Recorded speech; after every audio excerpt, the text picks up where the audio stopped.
കേരളത്തിൽ വരാനിരിക്കുന്ന തദ്ദേശ സ്വയംഭരണ തെരഞ്ഞെടുപ്പുകളിലും നിയമസഭാ തെരഞ്ഞെടുപ്പുകളിലും അധികാരം പിടിക്കുക എന്ന ലക്ഷ്യത്തോടെ BJP 18 അടവും പുറത്തെടുക്കുകയാണ്. സംസ്ഥാനത്ത് കാലങ്ങളായി തുടരുന്ന CPM കോൺഗ്രസ് ഇതര മുന്നണി എന്ന പ്രതിച്ഛായ മാറ്റിയെടുക്കാൻ BJP ലക്ഷ്യമിടുകയാണ്. ഇതിന്റെ ഭാഗമായി കോൺഗ്രസിന്റെ മുതിർന്ന നേതാക്കളെയും പ്രമുഖ വ്യക്തികളെയും തങ്ങളുടെ പാളയത്തിൽ എത്തിക്കാനുള്ള നീക്കങ്ങൾ സജീവമാണെന്ന റിപ്പോർട്ടുകളാണ് പുറത്തുവരുന്നത്.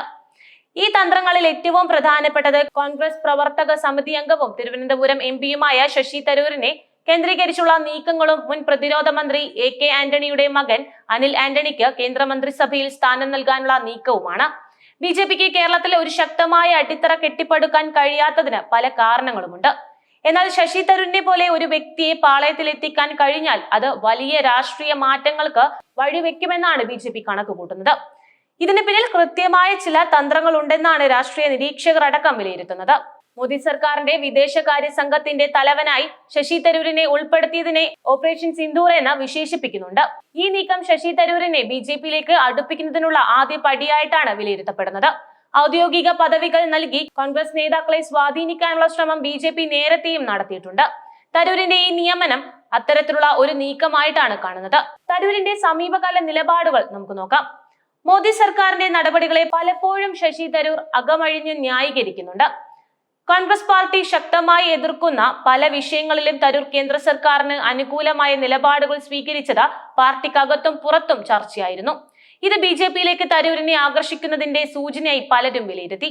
അടുത്തിടെ കോൺഗ്രസിന്റെ എക്കാലത്തെയും മുതിർന്ന നേതാവും ആദരണീയയുമായ ഇന്ദിരാഗാന്ധിക്കെതിരെ രൂക്ഷ വിമർശനം ഉന്നയിച്ച് തരൂർ ലേഖനം എഴുതിയതും ഈ നീക്കങ്ങളുടെ ഭാഗമായാണെന്നാണ് രാഷ്ട്രീയ നിരീക്ഷകർ പറയുന്നത്. ഇത് കോൺഗ്രസ് നേതൃത്വവുമായുള്ള അദ്ദേഹത്തിന്റെ അകൽച്ച വർദ്ധിപ്പിക്കാനും കാരണമാകുന്നു. കോൺഗ്രസിൽ നിന്ന് പുറത്തായാൽ തരൂർ BJPയിലേക്ക് ചേർന്നേക്കില്ലെന്നാണ് റിപ്പോർട്ടുകൾ പറയുന്ന മറ്റൊരു കാര്യം. പകരം സർക്കാരിന്റെ ഭാഗമായി സ്വതന്ത്രമായ നിലപാടുകളോടെ പ്രവർത്തിക്കാനാണ് സാധ്യത. എന്നാൽ നിലവിലെ ഉപരാഷ്ട്രപതി ജഗ്ദീപ് ധൻഖർ കാലാവധി പൂർത്തിയാക്കുന്ന ഒഴിവിലേക്ക് തരൂരിന് ഈ പദവി BJP നൽകിയാലും അത്ഭുതപ്പെടേണ്ടതില്ലെന്നും അഭ്യൂഹങ്ങൾ പ്രചരിക്കുന്നുണ്ട്. തരൂരിന്റെ അന്താരാഷ്ട്ര പരിചയവും നയതന്ത്രജ്ഞനായുള്ള അദ്ദേഹത്തിന്റെ പ്രതിച്ഛായയും അങ്ങനെയൊരു പദവിക്ക് അദ്ദേഹത്തെ യോഗ്യനാക്കുന്നുണ്ട്. ശശി തരൂരിനെ കോൺഗ്രസിൽ നിന്ന് പുറത്താക്കുന്നത് BJPക്ക് കേരളത്തിൽ പല നേട്ടങ്ങളും നൽകുമെന്നാണ് അവരുടെ കണക്കുകൂട്ടൽ. തിരുവനന്തപുരം പാർലമെന്റ് മണ്ഡലം നിലവിൽ ശശി തരൂരിന്റെ കൈവശമാണ്. തരൂർ കോൺഗ്രസ് വിടുകയാണെങ്കിൽ ഈ മണ്ഡലത്തിൽ BJPക്ക് വിജയം നേടാനുള്ള സാധ്യത വർദ്ധിക്കും. തിരുവനന്തപുരത്ത് വിജയിക്കാനായാൽ കോർപ്പറേഷൻ ഭരണം പിടിക്കാമെന്നും അതുവഴി തലസ്ഥാനത്ത് നിയമത്തിന് പുറമെ കൂടുതൽ നിയമസഭാ സീറ്റുകൾ ഉറപ്പാക്കാമെന്നുമാണ് BJPയുടെ വിലയിരുത്തൽ. തരൂർ കൂടി കോൺഗ്രസിൽ നിന്ന് പുറത്തു പോകുന്നതോടെ BJPയുടെ റിക്രൂട്ടിംഗ് ഏജൻസിയായി കോൺഗ്രസ് മാറുന്നുവെന്ന ഇടതുപക്ഷത്തിന്റെ ആരോപണം കൂടുതൽ ശക്തമായി ഉന്നയിക്കപ്പെടും. ഇത് കോൺഗ്രസിന്റെ ആത്മവിശ്വാസം തകർക്കുകയും സംസ്ഥാനത്തെ അവരുടെ രാഷ്ട്രീയ വളർച്ചയ്ക്ക് തടസ്സമാവുകയും ചെയ്യും. തദ്ദേശ സ്വയംഭരണ തെരഞ്ഞെടുപ്പിന് മുൻപ് തരൂർ രാജിവെക്കുകയാണെങ്കിൽ അത് BJPയുടെ രാഷ്ട്രീയ വളർച്ചയ്ക്കും സംസ്ഥാനത്തെ കോൺഗ്രസിന്റെ തകർച്ചയ്ക്കുമാണ് ആക്കം കൂട്ടുക. ശശി തരൂരുമായി പ്രാഥമിക ചർച്ചകൾ BJP നേതൃത്വം നടത്തിയെങ്കിലും സ്ഥിരീകരിക്കാത്ത റിപ്പോർട്ടുകളുണ്ട്.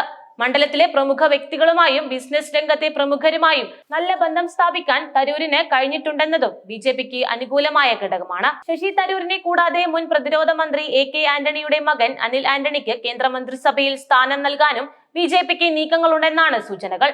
നിയമസഭാ തെരഞ്ഞെടുപ്പിന് തൊട്ടു മുൻപായി ഈ നീക്കം നടത്താനാണ് സാധ്യതയും. അനിൽ ആന്റണി നേരത്തെ തന്നെ BJPയിൽ ചേർന്നത് കോൺഗ്രസിന് വലിയ തിരിച്ചടിയായിരുന്നു. ആന്റണി കുടുംബത്തിൽ നിന്നുള്ള ഒരാൾ BJPയിൽ ചേർന്നത് കേരള രാഷ്ട്രീയത്തിൽ വലിയ ചലനങ്ങൾ ഉണ്ടാക്കിയിരുന്നു. കേന്ദ്രമന്ത്രിസ്ഥാനം ലഭിക്കുകയാണെങ്കിൽ അത് BJPയുടെ കേരളത്തിലെ പ്രതിച്ഛായ വർദ്ധിപ്പിക്കുമെന്നും യുവതലമുറയെ ആകർഷിക്കാൻ സഹായിക്കുമെന്നുമാണ് BJP കണക്കുകൂട്ടുന്നത്.